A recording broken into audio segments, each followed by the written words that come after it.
Greetings, Benjamin J. the Victrola Guy with another in the series on the Edison 1878 demonstration tinfoil phonograph. Now I just got some new 1-inch copper foil. This is almost identical to that snail tape, but it isn't snail tape. It's slightly thicker, and I got a sample, so I only have about, I don't know, I think it's 42 inches of it. And I'm just going to give it a try to see what it sounds like. Unfortunately, it's only 1 inch wide, so it's going to be difficult to make a decent recording with it. But I'm going to try anyway, just to try the foil. And in the next video, I'm going to actually record on tin foil. I got a very small supply of original tin foil, and I'm going to be trying that. But this just came. This is Saturday, and this stuff just got here, so I wanted to do a quick test. Now this is tape, and this is for shielding on guitar bodies, just like the other stuff has been, electronic shielding. And you line the wooden body, the cutouts where the pickups go in a guitar, or wooden guitar, electric guitar, and then you line it with this, and then solder onto it, and this acts as a shield. But I've been experimenting with all kinds of copper, and copper gives pretty good results. The problem with it is, first of all, it's expensive. The second is trying to find copper tape 2 inches wide. I've found it, but it's not very prevalent. So now it's just a matter of getting this tape on here in a straight line.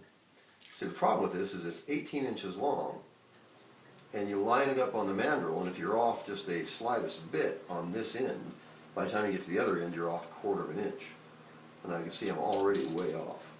So I've got to line it up on a straight line and see if I can't lay this on there reasonably straight.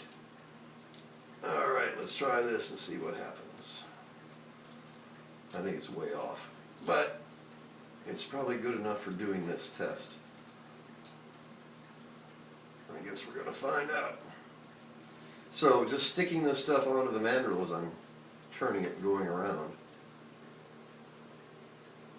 Alright, we're definitely off, but not that bad. One groove maybe? So we have some copper on the mandrel, and I'll just do a quick recording of Mary Had a Little Lamb without the hello, hello, hello, and the ha, ha, ha, and see what happens. Alright, let's see where my first groove is. If we're into the foil, we're just now getting into it. So I guess I'll start here. Alright, definitely in the groove now. Alright, so a quick test of Mary Had a Little Lamb. No idea how this is going to work.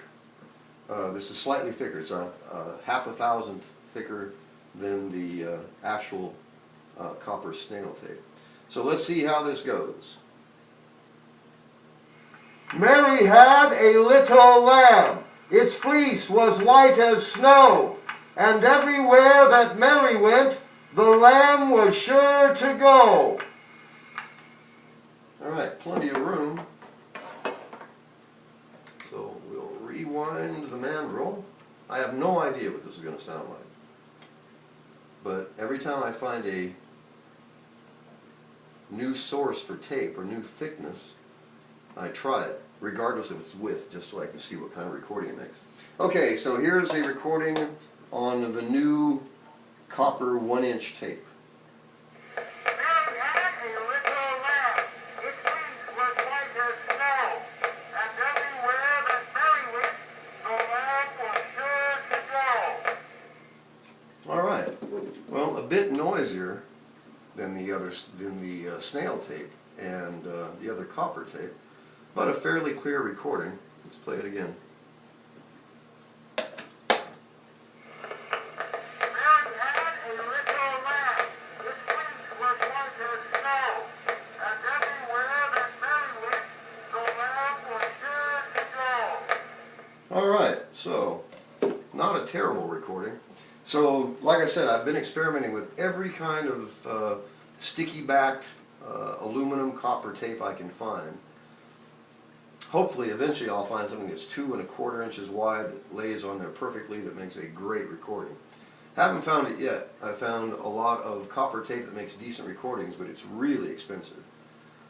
Some copper tapes that make terrible recording, some aluminum foil that makes pretty good recordings, and lots of foil that makes really, really bad recordings.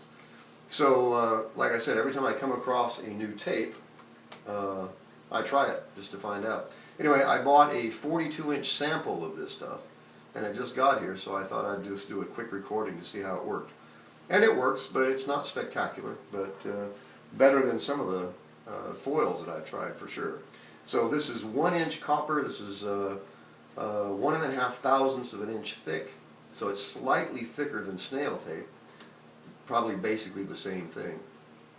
So I'll continue my experiments, trying every kind of foil I possibly can. But in the meantime, like I said, whenever I run across a new foil, I want to do a video just to document the experiment.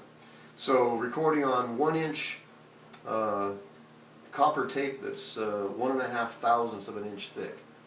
So, as I said, not stellar performance, but a decent recording considering this is a 1878 tinfoil phonograph. So just wanted to do a quick video. As always, if you have any questions, feel free to drop me an email, TheVictrolaGuy@gmail.com. And as always, thank you for watching.